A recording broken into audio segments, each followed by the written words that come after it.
గుండ్ర కొమ్ముల అనుమానం. పూర్వం ఒక ఊళ్ళో ఒక దాసరి ఉండేవాడు. ఆ దాసరి తలబోడి. దాసరి రోజు పొద్దున్నే ముష్టికి బయలుదేరి ఊళ్ళో వీధులన్నీ తిరిగి ఆ వచ్చిన దానితో బ్రతుకుతూ ఉండేవాడు. దాసరి ఇలా ముష్టికి వీధుల వెంబడి వెడుతున్నప్పుడు ఒక వీధిలో గుండ్రంగా వంపు తిరిగిన కొమ్ములున్న గేదె ఒకటి కనిపించేది.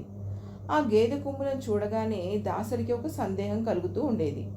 ఈ గేదె కొమ్ములు మధ్యలో ఉన్న గుండ్రని ఖాళీ స్థలం పెద్దదా, లేక నా బోడితల పెద్దదా అని. అయినా మళ్ళీ ఏది పెద్దదైతే నాకేంలే అని తనకి తాను సమాధానం చెప్పుకుని మరో వీధికి వెళ్ళిపోయేవాడు. కానీ ఆ వీధికి ముష్టికి వెళ్ళగానే దాసరికి ఆ గేదె కనిపించేది.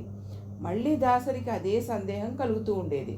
ఒక రోజున దాసరి అనుకున్నాడు, ఏమిటి నాకు ఈ అనుమానం, అదేదో తేల్చుకుంటే గానీ బాగుండేటట్లు లేదు. ఇలా అనుకుని ఆ చుట్టుపక్కల కూడా ఎవరూ చూడటం లేదు.